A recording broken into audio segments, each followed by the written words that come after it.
如果連呢一生父母緣薄，兄弟姊妹各散東西，親戚之間形同陌路，甚至連枕邊人都留唔住，你有冇諗過呢一切到底係咩意思？好多人會話呢個係命苦，係上天唔公平，係前世做咗孽，今世嚟受罰。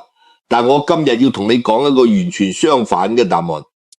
六親緣淺薄到盡，恭喜你，因為從命理嘅高處嚟睇，呢一世好大機會就係你喺凡間嘅最後一程修行。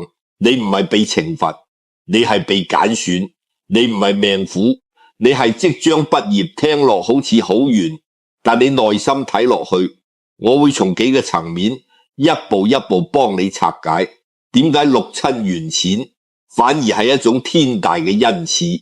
要明白六親緣淺嘅真正含義，我哋首先要從易經嘅根本道理講起。易經成部經典講嘅係乜嘢？講嘅就係變化，天地萬物冇一樣嘢係永恆不變嘅，陰同陽永遠喺度消長交替，你喜我樂循環不息。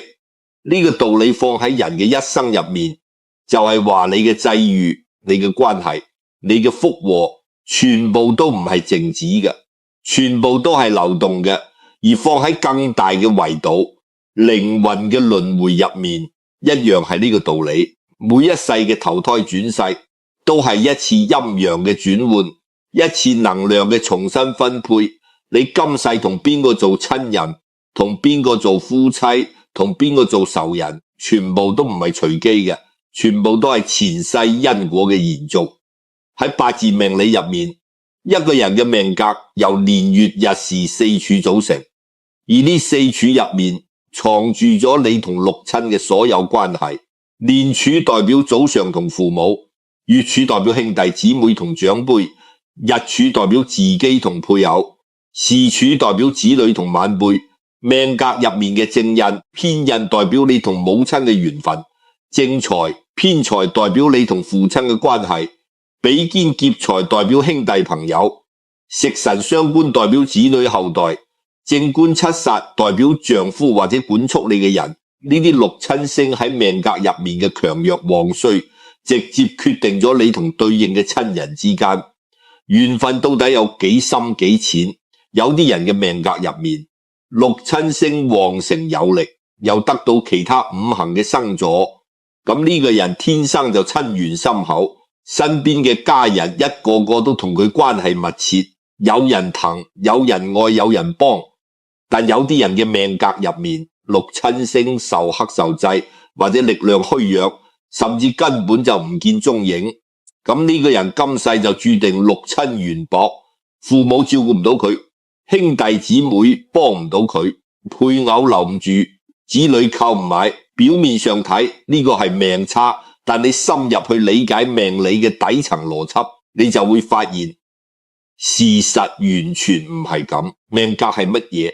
命格係你靈魂帶落嚟嘅藍圖，你前世做過乜嘢，欠過邊個，幫過邊個，傷過邊個，全部都記錄喺你今世嘅命格入面。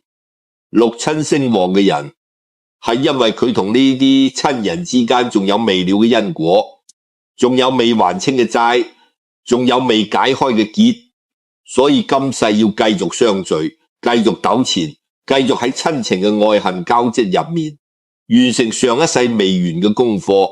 而六親星弱嘅人恰恰相反，佢哋嘅靈魂經歷咗太多世嘅歷練，同呢啲親人之間嘅恩怨已經一筆一筆咁清算完畢。你前世欠人嘅已經還晒，人哋欠你嘅你亦已經放低咗所有嘅執念啊、怨恨啊、虧欠不捨，通通喺前幾世嘅輪迴入面消化乾淨。所以到咗呢一世，天命安排你嘅命格入面六親星淡薄，唔係因為你命衰，而係因為你已經收到咗一個階段，你同呢啲靈魂之間再無因果牽連。從風水嘅角度嚟睇，呢個道理一樣講得通。風水講嘅係人同環境之間嘅氣場互動。一個六親緣深嘅人，佢住嘅屋企通常家宅方位齊全，東南西北各個方位都有氣場支撐，代表住佢嘅家庭關係穩固完整。但六親緣淺嘅人，你會發現佢住嘅地方往往某啲方位有缺角或者氣場空曠，呢個唔係巧合，而係天命嘅呼應。你嘅靈魂已經唔需要呢啲方位嘅能量嚟支撐你嘅修行，所以風水自然會配合你嘅命格，幫你騰出空間，讓你專注於自己。講到呢度，可能有啲朋友會問，你話六親緣淺係最後一世修行嘅標誌，咁點解你咁肯定呢一世就係最後一世？呢個問題問得好，亦都係命理入面一個好深嘅課題。易經64卦由第一卦行到最後一卦係一個完整嘅循環，但你要留意，最後嗰個卦係一個未完結嘅狀態，提醒世人萬事萬物嘅循環到咗盡頭就會歸零重來。但係歸零重來係對仲喺循環入面嘅靈魂講嘅，對於已經修煉到最高層次嘅靈魂嚟講，佢哋唔需要再歸零，佢哋可以跳出循環，徹底解脫。呢個概念其實同佛家講嘅了脫生死係相通嘅。你喺凡間輪迴幾十世、幾百世，每一世都帶住唔同嘅功課嚟，有啲世你嚟還債，有啲世你嚟報恩，有啲世你嚟學忍耐，有啲世你嚟學放手，一世一世咁修，一世一世咁磨，直到有一日你所有嘅功課都做完咗，所有嘅因果都清算咗，所有嘅執念都放低咗，咁你就唔需要再翻嚟啦。而六親緣淺正正就係呢個信號。你諗啊，一個靈魂如果仲有大量嘅因果未了，佢投胎嘅時候，天命一定會安排佢有深厚嘅親緣關係，因為佢要透過呢啲關係去完成功課。但當一個靈魂已經冇乜因果要處理嘅時候，天命就唔會再安排太多嘅人際羈絆俾佢，因為已經冇需要。所以你今世嚟到人間，發現身邊嘅親人一個個都同你保持距離，父母唔親，兄弟唔近，朋友唔多。呢個唔係你人緣差，唔係你性格有問題，而係你嘅靈魂已經行到咗一個階段。呢啲人際嘅功課你已經畢業咗，唔需要再修。從流年大運嘅角度嚟分析，六親緣淺嘅人，佢哋嘅大運走勢往往有一個好明顯嘅特徵，早年坎坷，中年漂泊，但到咗晚年反而會出現一股好特殊嘅運勢轉變。呢個轉變唔係話你突然間發大財或者飛黃騰達，而係你嘅內心會經歷一次深層嘅覺醒，你會突然間想通好多嘢，放低好多嘢，對人世間嘅名利情仇唔再咁執着。呢個覺醒就係你靈魂即將完成修行嘅信號。好多六親緣淺嘅人年輕嘅時候會好痛苦，因為佢哋唔明白點解自己嘅命同人哋唔同。佢哋睇住身邊嘅人有父母錫，有兄弟撐，有老公老婆疼，而自己乜都冇，心入面嗰種委屈同埋不甘可以講係刻骨銘心。但你要明白，呢種痛苦本身就係修行嘅一部分。你要經歷呢種痛，你先至會學識放低。你要嘗盡人間嘅孤獨，你先至會明白真正嘅圓滿從來唔係嚟自外在嘅陪伴，而係嚟自內在嘅安寧。易經入面有一句好精闢嘅智慧，叫做獨立不懼，頓世無悶。呢句話嘅意思係，一個真正修道家嘅人可獨自企喺天地之間而唔感到恐懼，可以遠離塵世而唔感到煩悶寂寞。呢個境界就係六親緣淺嘅人最終要修到嘅境界。你唔係被逼孤獨，你係被選中去修煉呢個最高嘅功課，喺無人依靠嘅情況下揾到內心嘅篤定同安寧。你睇下歷史上面好多真正有大智慧嘅人，佢哋嘅一生往往都係六親緣淺嘅。老子騎住青牛出函谷關，一個人西去，冇人送行，冇人跟隨，但佢留低嘅5000言道德經，千秋萬世都喺度照亮後人。佢嘅孤獨唔係佢嘅缺陷，而係佢嘅境界，因為佢已經超越咗凡塵嘅親情羈絆，佢嘅靈魂已經自由嘅。再睇莊子，老婆死咗，佢鼓盤而歌，世人以為佢無情，但其實佢係睇穿咗生死離別嘅本質。人嘅聚散本嚟就係自然嘅一部分，有合就有分，有嚟就有去，強行挽留反而係執念。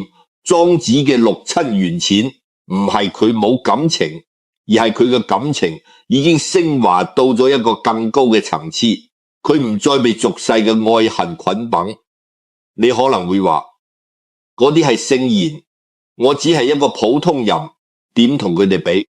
但你要知道，聖賢同普通人嘅分別唔係喺於天賦智商，而係喺於有冇經歷過足夠嘅磨練。六親緣淺嘅你，呢一世所經歷嘅所有孤獨、冷落、被遺棄嘅感覺，全部都係喺度磨練你嘅心性。你每承受一次，你嘅靈魂就進化一次；你每放低一次執念，你就離解脫近一步。所以我話六親緣淺嘅人，其實係帶住一種好獨特嘅天賦嚟到呢個世界嘅。呢種天賦就係感悟力。你有冇發現，六親緣淺嘅人通常對人生嘅體悟比一般人深好多。佢哋好敏感，好細膩，可以喺一件好微小嘅事情入面睇到好深嘅道理。佢哋對人性嘅理解特別透徹，對世情嘅觀察特別精準。呢個唔係因為佢哋讀書多或者見識廣，而係因為佢哋嘅靈魂已經累積咗太多世嘅經驗。呢啲經驗雖然記憶唔到，但係化成咗一種直覺，一種本能，讓佢哋可以好快咁睇穿事物嘅本質。喺命理學入面，呢種人嘅命格通常有幾個特徵。第一，佢哋嘅日主往往偏弱，但係有一種好特殊嘅通根或者暗藏嘅力量。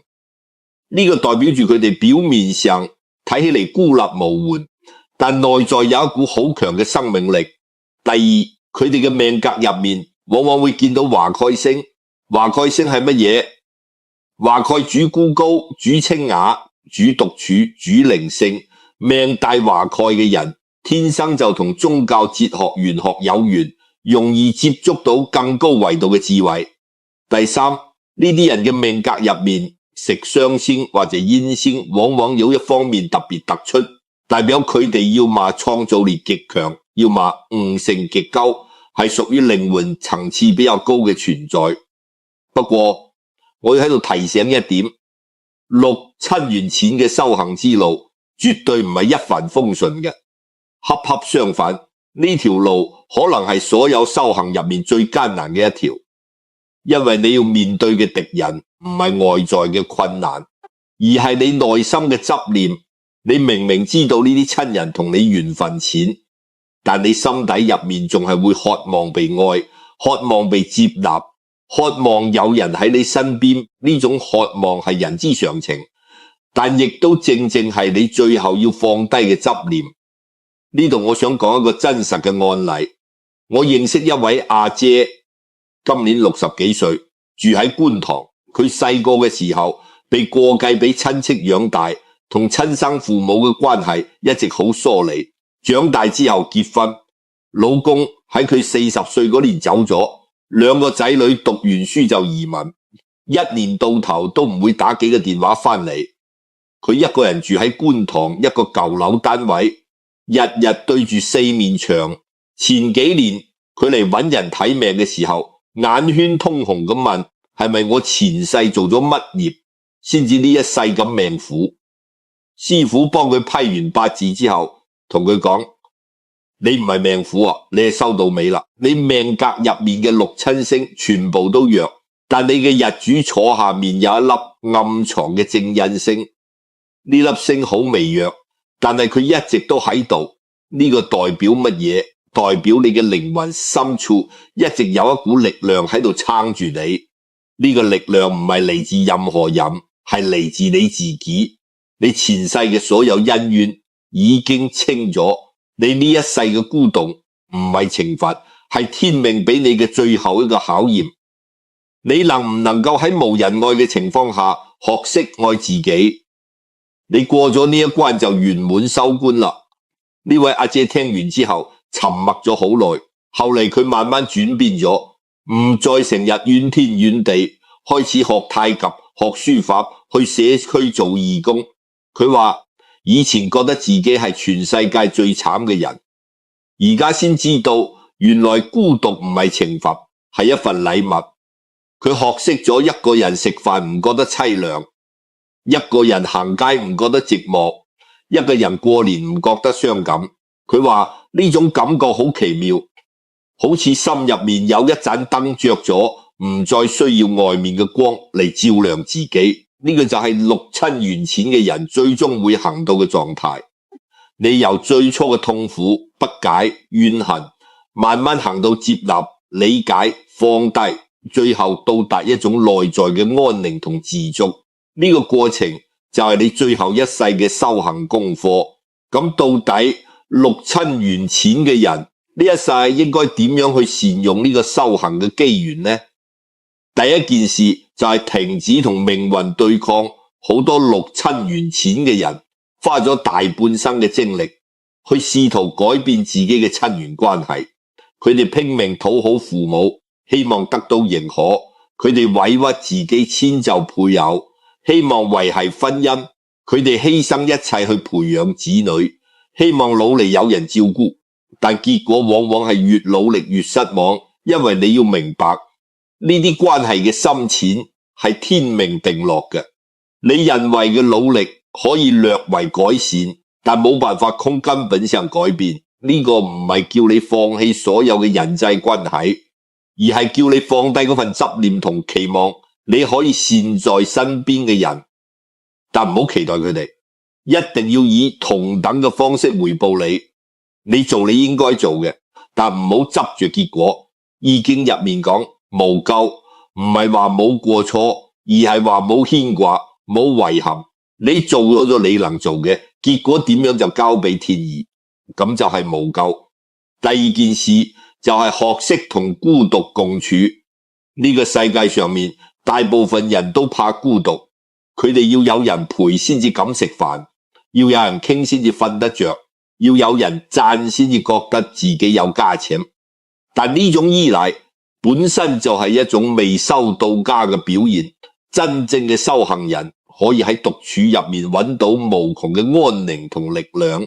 你一個人坐喺屋企泡一壺茶，睇住窗外嘅雲行雲散，你會發現你嘅心越嚟越靜，越嚟越清。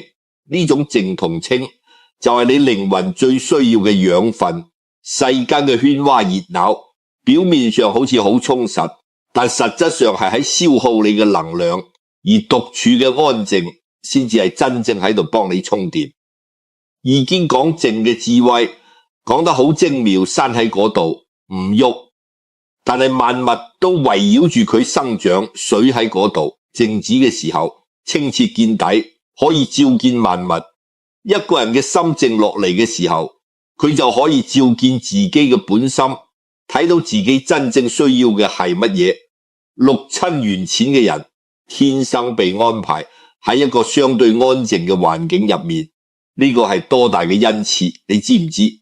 好多人想靜都靜唔到，因為佢哋身邊太多人、太多事、太多情感嘅牽扯，搞到佢哋一生都喺喧嘩入面打滾，永遠聽唔到自己內心嘅聲音，而你天生就有呢個條件去聽。第三件事就係放低對親情圓滿嘅執念。中國人嘅傳統觀念入面一直都強調合家團圓、子孫顛滿堂，好似一個人嘅人生如果冇呢啲就唔叫圓滿。但你要知道呢個觀念係對大部分人講嘅，唔係對所有人講嘅。仲喺輪迴入面嘅人，佢哋需要透過家庭同親情去完成功課，所以對佢哋嚟講，合家團圓確實係一種圓滿。但對於即將跳出輪迴嘅你嚟講，你嘅圓滿係另一個層次嘅，係靈魂嘅圓滿，係內心嘅圓滿，係終於可以放低所有執念，了無牽掛嘅圓滿。呢種圓滿比世俗嘅親情圓滿更加珍貴，更加難得。第四件事就係專注修養自己嘅心性同能量場。你呢一世唔需要將精力放喺經營複雜嘅人際關係上面，咁你就有大把嘅時間同精力去做一件更加重要嘅事，修自己。修乜嘢？修心、修性、修德、修心，就係訓練自己嘅心，唔被外界嘅風浪所動搖。人哋點睇你，點評價你，點對你，你嘅心都可以穩如泰山，唔隨波逐流。呢個功夫唔係一日兩日可以練成嘅，但你有成世嘅時間去練。修性就係磨練自己嘅性情，由浮躁變沉穩，由計較變豁達，由怨恨變慈悲。六親緣淺嘅人最容易犯嘅毛病就係心生怨念，覺得全世界都虧欠咗自己。呢個怨念如果唔化解，就會變成你修行路上最大嘅障礙。你要做嘅唔係去怨，而係去理解、去接納、去釋懷、修德，就係喺日常生活入面累積善念善行，唔使做乜嘢驚天動地嘅大事，就喺你日常嘅一言一行入面保持善意、保持正念、保持慈悲就夠啦。你對街邊嘅流浪貓好啲，你對茶餐廳嘅伙計客氣啲，你對社區入面嘅獨居老人關心嗰啲，呢啲微小嘅善舉都係喺度幫你提升靈魂嘅能量，幫你嘅最後一世修行加分。從風水嘅角度，六親緣淺嘅人喺佈置自己嘅居所嘅時候，亦都有啲特別需要注意嘅地方。你嘅屋企唔需要好大好豪華，但一定要乾淨整齊。一個乾淨整齊嘅空間本身就係一個好嘅氣場，你可以喺屋企擺放一啲幫助靜心嘅物品，例如一盆綠色植物，一個小小嘅流水擺設，一幅寫意嘅山水畫，呢啲都可以幫助你嘅居所營造一個寧靜平和嘅氣場。特別係你經常坐嘅位置，最好背後有靠，面前開闊。呢個喺風水上面叫做有靠山有明堂，代表你雖然孤身一人，但係有天地嘅力量喺度支撐住你。仲有一點好重要，就係你屋企嘅採光一定要充足。六親緣淺嘅人本身陰性能量偏重，如果屋企再陰暗潮濕，就容易累積負面嘅氣場，搞到自己情緒低落，精神不振。所以你要盡量讓陽光照入你嘅屋企，讓光明嘅能量充滿你嘅空間。如果你住嘅單位本身採光唔好，你可以用暖色調嘅燈光去補救，或者經常打開窗通風換氣，保持空氣流通。講到流年大運，六親緣淺嘅人喺唔同嘅人世間會經歷唔同嘅考驗。一般嚟講，呢類人嘅早年運勢偏差，因為細個嘅時候最需要親情嘅支撐，但偏偏得唔到，所以童年同少年時期往往係最辛苦嘅。到咗中年，大運行到食傷或者財星嘅時候，會有一段相對忙碌嘅時期。呢段時間你可能會投入工作或者某種事業入面，用忙碌嚟填補內心嘅空虛，但呢個唔係真正嘅修行，呢個只係暫時嘅逃避。真正嘅修行突破通常發生喺50歲之後，呢個時候大運往往會行到印星或者比劫嘅運，你嘅內在力量開始覺醒，你對人生嘅理解開始深化，你會突然間明白好多以前想唔通嘅嘢，你會對自己嘅命格有一種全新嘅認知。呢個覺醒嘅時刻可能係一次深夜嘅獨處，可能係一次偶然嘅閱讀，可能係一次突如其來嘅感悟，但無論以乜嘢形式出現，佢都會徹底改變你對自己人生嘅看法。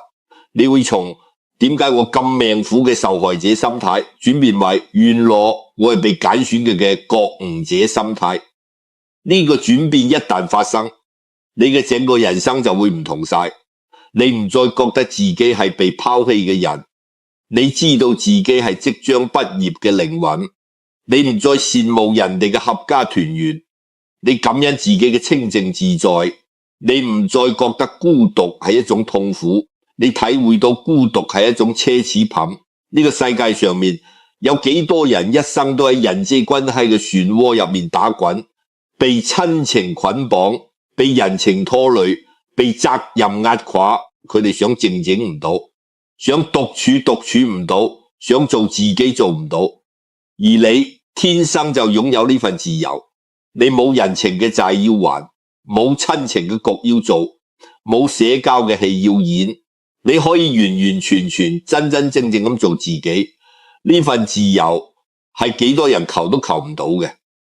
我知道聽到呢度可能仲係會有人覺得唔服氣，你會話你講嘅嗰啲道理我都明白，但係半夜3更一人瞓喺床度嘅時候，嗰種孤獨感係真實嘅，嗰種想要有人陪嘅渴望係壓唔住嘅。你話得冇錯，呢啲感受都係真實嘅，亦都係正常嘅。我從來冇話過六親緣淺嘅修行係輕鬆嘅，恰恰相反，呢個可能係所有修行入面最痛嘅一種。但你要知道，正因為佢痛，佢先至有效。一把刀要磨你，一定要經過石頭嘅摩擦；一塊肉要成器，一定要經過工匠嘅雕琢。你嘅靈魂要完成最後嘅進化，就一定要經過孤獨嘅洗禮。呢個過程係痛嘅，但係呢個痛係有意義嘅。每一次你喺深夜感到孤獨嘅時候，你嘅靈魂都喺度進化。每一次你忍住想搵人傾訴嘅衝動，選擇自己消化嘅時候，你嘅內在力量都喺度增強。每一次你睇住人哋一家大細開心，而你一個人默默行開嘅時候，你嘅執念都喺度消融。呢啲全部都係修行嘅功課。呢啲功課唔係邊個強加俾你嘅，係你嘅靈魂自己選擇嘅。喺你投胎之前，你嘅靈魂已經知道呢一世係最後一次，所以佢選擇咗一個最有效率嘅方式嚟完成所有剩餘嘅功課，就係六親緣淺，孤身修行。你嘅靈魂比你嘅意識更加有智慧，佢知道乜嘢對你最好。所以如果你而家正處於六親緣淺嘅困境入面，我想同你講幾句衷心嘅說話。第一，唔好怨，怨念係修行路上最大嘅毒藥。你越怨，你嘅能量就越低；你越怨，你離解脫就越遠。你要做嘅係接納你嘅命格，接納你嘅際遇，接納你同親人之間嘅緣分深淺。接納唔等於認命，接納係一種智慧，係你認識到宇宙自有佢嘅安排，而你選擇信任呢個安排。第二，唔好爭，唔好去爭嗰啲唔屬於你嘅親情溫暖。你可以善待人，但唔好強求人嘅回報。你可以關心人，但唔好期望人嘅關心。你嘅溫暖要嚟自你嘅內心，而唔係嚟自外在嘅人。當你學識自己俾自己溫暖嘅時候，你就真正自由啦。第三，唔好慌。一個人嘅路雖然安靜，但唔代表你行錯咗。你嘅步伐係對嘅，你嘅方向亦都係對嘅。你只需要繼續行落去，一步一步，穩陣，唔使趕，唔使急。你嘅靈魂知道終點點喺邊度，佢會帶住你去到。第四，唔好忘記善待自己。六親緣淺嘅人好容易跌入自我忽視嘅陷阱，因為冇人疼你，你就唔疼自己；因為冇人錫你，你就唔錫自己。呢個係大錯特錯嘅。你要記住，呢一世你最重要嘅任務就係修自己，而修自己嘅第一步就係善待自己。食好啲，瞓好啲，對自己好啲，你嘅身體係你靈魂喺呢一世嘅居所，你要好好打理佢。講到最後，我想同大家分享一個命理上面好重要嘅概念。喺易經嘅智慧入面，從來唔係真正嘅結束，而係一個更高層次嘅開始。水流到大海，睇落係終點，但其實佢會化為雲，再化為雨，重新回到大地。但係呢個循環有一個好重要嘅前提，就係水要放低佢嘅形態，先至可以完成呢個轉化。你嘅靈魂亦一樣，你要放低你喺凡間嘅所有執念同牽掛，先至可以完成最後嘅蛻變。六親緣淺就係天命喺度幫你放低，佢一樣一樣咁幫你卸落嗰啲沉重嘅行李。父母嘅牽掛卸落咗，兄弟嘅糾葛卸落咗，配偶嘅依賴卸落咗，子女嘅操心卸落咗，到最後你輕裝上陣，乾乾淨淨，清清爽爽，一個人行完最後一段路。呢段路嘅盡頭係乜嘢？係自由，真正嘅徹底嘅永恆嘅自由，再唔使投胎，再唔使做人，再唔使經歷生老病死愛別離嘅痛苦。你嘅靈魂從此解放，唔再受凡塵嘅束縛，呢個先至係真正嘅圓滿。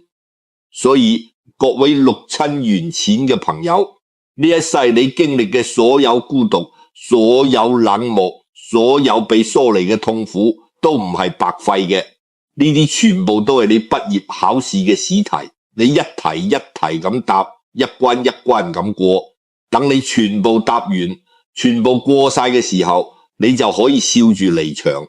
你唔需要羨慕嗰啲親緣深厚、一生熱鬧嘅人，佢哋有佢哋嘅功課要做，佢哋仲喺輪迴入面繼續學習，而你已經行到咗畢業嘅門口。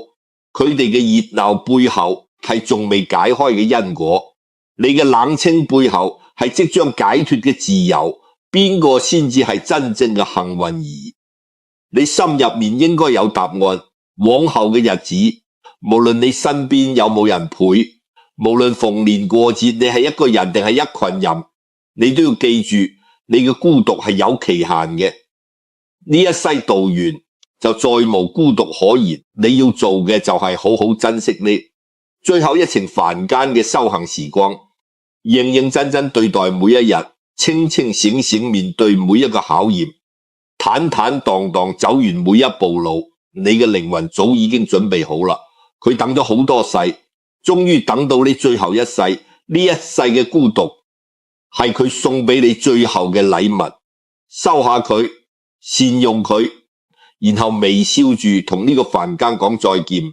半生孤旅，半生修行，你行過嘅路，流過嘅淚，捱過嘅夜，全部都會化成你靈魂最後一道光芒。呢道光芒會帶住你穿越凡塵，到達一個再無痛苦、再無牽掛、再無輪迴嘅地方。嗰個地方就係你真正嘅歸處。而你今世所有嘅六親緣淺，不過係歸途上面嘅最後一程風景。風景有時凄冷，有時蒼涼，但你行到盡頭回望嘅時候，你會發現每一處凄冷都有佢嘅意義，每一寸蒼涼都有佢嘅溫柔。因為正正係呢啲經歷，將你磨練成一個完整嘅、圓滿嘅，可以跳出凡塵嘅靈魂。願你接納呢一世嘅安排，善待自己嘅餘生，喺清靜中沉澱，喺獨處中修行，喺孤獨中覺醒，到完你最後一程，圓滿收軍。從此之後，歲歲無憂，生生無擾，你嘅靈魂終得自在安寧。呢一世你辛苦啦，但請你相信，所有嘅辛苦都係值得嘅，因為呢一世之後，你終於可以休息啦。